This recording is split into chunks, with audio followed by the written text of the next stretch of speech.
you don't understand what success looks like from product design.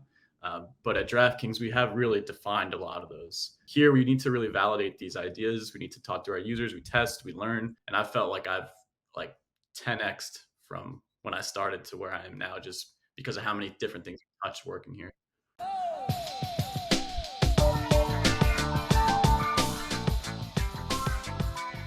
Welcome back to the DraftKings Life Podcast. I'm Rebecca Thornburg, a recruitment marketing specialist.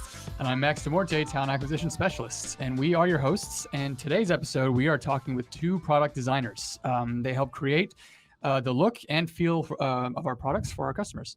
And I'm happy to introduce Jocelyn Leveille, a senior product designer, and Drew Sullivan, a lead product designer. Nice. So if you both could just introduce yourselves for us. I can go first. Jocelyn Leveille. I'm a senior product designer here, specifically for Daily Fantasy. And I've been here for almost 3 years. So I'm Drew Sullivan, lead product designer for Sportsbook, based in LA, recent transplant from New Jersey. Been here for about a year, have a history in media, big sports fan. So to kick it off, easy question. How would you describe the product design team? we tackle a lot of design decisions, trying to create pretty cool experiences for users. What we're trying to also do is we're creating the best product for them. Yeah, we kind of make up just the visual interface, like what you see and use within the DraftKings product. Visual interface, user experience. We work alongside our product managers, our engineers, researchers, ops, tons of other disciplines. Make sure it's like a really collaborative, cross-functional process. But yeah, we try to provide our users with the best value, and really give them some experience that, at the end of the day, like delights them and provides them value. What would you say is something that's quite challenging, but also something quite fun? I would say some of the biggest challenges is when we're coming out with new products. No one knows what it is just yet. So we're trying to figure it out, especially when there's like nothing out there that looks anything like it. So it's like, where do you draw inspiration from when there's nothing that's out there that's one-to-one with it? So that's also fun as well.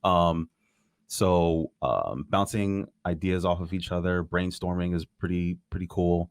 Even sometimes looking at, I don't know if you do this, Drew, but looking at other apps that have nothing to do with sports or fantasy space. Yeah, exactly. And then seeing how we could like bring something like that in, that is definitely a challenge. But like I said, that's also pretty fun as well. We obviously have challenge like, balancing users' needs against business needs. We're building a product for a really diverse group of people. Sometimes, one solution doesn't fit everyone. We have to always keep up to date with like industry trends, making sure that we're ahead of the game, not being reactive, but being proactive. Product design isn't really a linear process ever. I heard a really good analogy is it's like whittling. Like if you had a big block of wood and you kind of craft it down, it's never just like you have your end state and you know exactly how to get there. There's a lot of, feedback loops and multiple iterations. At the end of the day, once we, go through those rounds of feedback and iteration and testing, and then you provide something that our users know and love, it's really rewarding. And now you both are part of the product design team, but you work on very different verticals with Daily Fantasy and Sportsbook. Yeah. So how are they similar and how are they different? I could start with how they're different. Obviously, fantasy is different than sports betting. There are things that I know Sportsbook legally has to take into consideration with their design decisions. And how they're similar. I mean, there are times where I'm peeking over on, your designs to see if there's like a solution that you guys have came up with that we need, trying to keep everything kind of cohesive as well. So that, it kind of has like the same design language.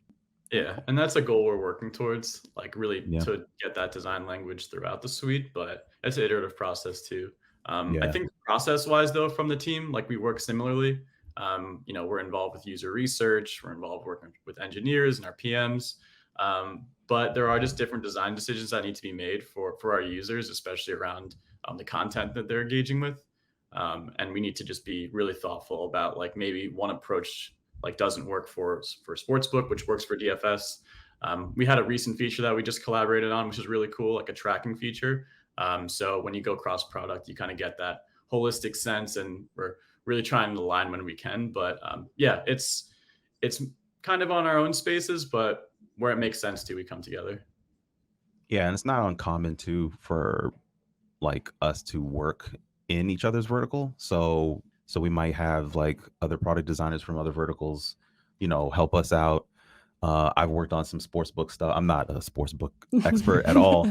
I'm becoming one right now. Right. But it's there's been times where I've helped out with the sportsbook team too. So that's some of the similarities. So and you get to see what other people are working on, which is pretty important. So we're not working in our silos really. And it's great too because you have different teammates with different skills. Yeah. So each vertical, yes, you're in your own lane, but yeah. you can work together if there's a problem. Exactly. It's all just creative problem solving. Yeah. I'm a pretty decent animator. I'll probably cross over and lend my my skills and resources to them, and vice versa. At DraftKings, right, one of our main values is empowering teammates to act like an owner, and own your projects and things like that. But a lot of DraftKings is also collaboration, working with your team, with Drew's team, or you, Jocelyn's team, or with even other teams within the business. Yeah. When I'm interviewing candidates, I really do like to share the act like an owner, and I do think owner and collaboration go hand in hand. Much of the work that we do is dependent on like our cross-functional partners. So again, communication, to ensure that when a designer takes on work, they feel like they have stake in the game, and they feel like they're empowered to make decisions, and they're empowered to come to the table with their own ideas and work with their partners in this. We really want people to be able to kind of have a holistic reasoning for the entire product design lifecycle. So you show up to a meeting, we want you to be able to speak to why you made some of these decisions, and empowering people to be owners of that gives them that, I guess, for lack of a better term, like stake in the game. And for myself, that's been huge. Like from day one, not really being handheld and just kind of thrown in, and this is you're going to own it. And that was a great feeling for me. And that's something I like to impart on, prospective candidates, even our own team members. It really does a lot to, give people confidence too, if they are like given these big projects. And you can see it. We launch into 100,000 million people. Like it's pretty cool. So I think it goes a long way to have employees empowered. And kind of going off of that too, I know designers and engineers work really close together. Yeah. If you have an idea that you think would be great for the customer, you can see it implemented right on our app. How does that make you feel, knowing that if you have an idea, you can work with the team and then you can see it? What does that feel like? Yeah, it doesn't get old for me. I started out doing as like a web designer and developer. Yeah. So even being able to launch websites to me was cool. It still is. And now seeing, the features that we build, the product that we build launched to, my family and friends, and their reactions, their texts, their comments, you turn on the TV, you see Kevin Hart every day. Like it doesn't get lost on me. It's still really cool. And as I'm a user, like this is stuff that I would use too. So you feel like you have ownership of that too. And I feel very lucky to work within the space. Yeah, I don't want to understate the whole Kevin Hart thing. To see him promoting like a product that I helped out with our newest product, Rainmakers, and to see Kevin Hart and a lot of other NFL superstars promoting, a product that you created is like, well, that's pretty awesome and surreal. Yeah, I was going to ask, do you have any specific examples? I mean, you kind of gave me the Rainmakers one. Drew, I don't know if you have any specific examples that you're excited about or something you're really proud of. Yeah, I mean, I definitely have a lot. Some I can't say just because we're under NDA with that. But like name a few. Recently, we launched team and player pages. This is really to connect fans more with players. We see that trend, and obviously their team pages too. Leg tracking. It's essentially being able to track your bets within My Bets. Jocelyn and I collaborated on this one, which is really cool. Move the line is another one. You can kind of adjust via slider, alternate totals, alternate spreads, trying to innovate on our interface and provide a different tool for allowing our users to adjust those lines and spreads. search is coming up, another big one. And then design system. I could probably use a whole podcast to talk about design system, but I'll just say it. And if you're curious, Google it. But it's a big initiative, and we've made a lot of progress on it. I want to ask my favorite question. So I'm curious to hear from both of you. Your development at DraftKings, you said you've been here for about 3 years now. So I'm curious to hear a little bit more about how you've grown. So before here, I was in advertising for a long time. And there, you didn't really work a lot on native apps or anything like that. You just worked on like websites maybe, or a landing page and things like that. So I felt like I was very much behind in the space. Like I said, I was there for a very long time. So when I started there, the iPhone just kind of came out. When I left there, it was 2018. iPhone is, and all Android and everything like that is like a big thing, and everybody's now on their phones versus websites. So I felt like my knowledge on designing mobile products was pretty limited. So being able to be thrust into this position where I'm learning about what it takes in order to design an app, designing in that small real estate, all these big ideas like, oh, how do I kind of condense it all together? And also to like things, outside of it, like I said, animating, prototyping, which is pretty cool. Working on a single project, or a single company, I should say. Like I said, with advertising, you have like a carousel of different products out there as industries. It's like, wait, what is this? That I'm kind of solving a problem for. And then you kind of learn it, and it's like, I think I solved it. And then you move on to the next thing. Whereas here, like what Drew said, I'm a big sports fan too. I'm a big fantasy fan. So being able to work on a product that I have already knowledge in, and I think is pretty awesome. Yeah, and I honestly think there's a lot of overlap with like being an owner and being given that space to develop your skills. We talked a lot about prototyping and animating. That's how we communicate our ideas to stakeholders, to engineers. That's somewhere I wanted to grow in. Because we are a small team, we don't have the luxury of having one person do just one thing. It's kind of all hands on deck. And what we do here is we really like to give people projects which they're passionate about. So for myself, when I onboarded, a lot of my early work was just like ramping up with my prototyping, with my animating. And I felt like I've grown a lot in that here.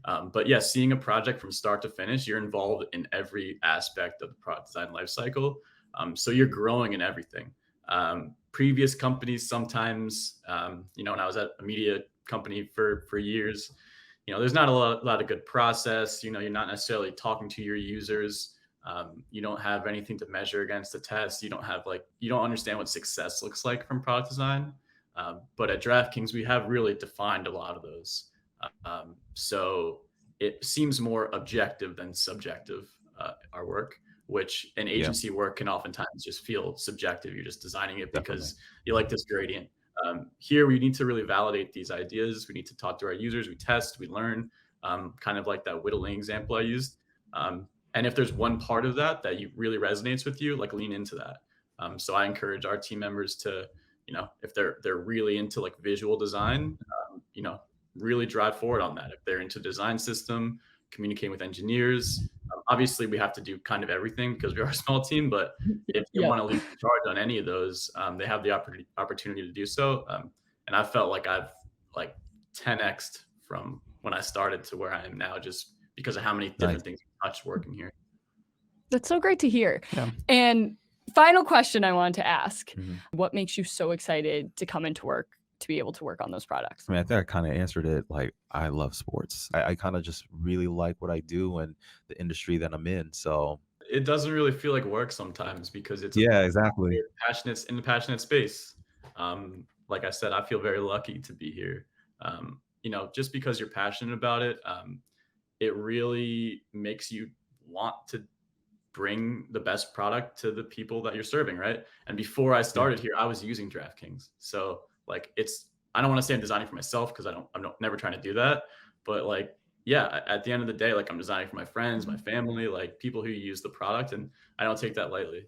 One final question. I lied on the Yeah, other you one. did. I did. I lied a little bit. Just if someone wants to get involved, they're listening to this and they say, Yeah. wow, like I'm a designer, but I have no experience in gambling or sports, or like, how could they get into this? I mean, that happens pretty often. We have designers who don't know much about sports or fantasy, or I'm sure sportsbook as well. Yeah, it's very much an open environment. I wouldn't want anyone to feel discouraged, like, it's DraftKings. Like, I don't know anything about that, so I probably shouldn't apply. I think you should, and I think you probably would learn something. I think designers come from an empathetic standpoint a lot of the time, so they can really get into a problem space, and honestly, it doesn't really matter what problem space it is.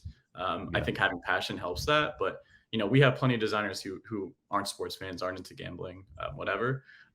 But if a designer is really interested in the space, they might not have any experience around sports betting or sports or any kind of design aspects like that.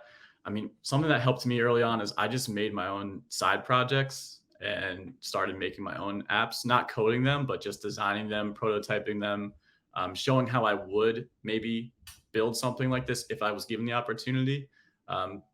Again, that's coming from a passion standpoint. I think my first website was like a skateboarding magazine because I love skateboarding. I really wanted to work in skateboarding industry. And that got me in the door. So I think if you're interested, just take initiative, work on a side project, get involved in the community, or even tailor kind of how you present your case studies in the aspect of maybe the way that you would think we might want to see. I know that's a broad answer, but just trying to fit in where you can get in a little bit. Well, thank you both so much. We really appreciate you joining us. Awesome. Thank you. Thank you so much. Thanks for having us. Thank you so much. And thank you for listening. Make sure to follow us on social media at DraftKings Life, except for LinkedIn, where we're simply DraftKings. This podcast is available on all major podcast platforms, Apple, Spotify, Google. We got you. Be sure to download, listen, and even throw us a 5-star rating. Thanks so much and have a great day. Bye.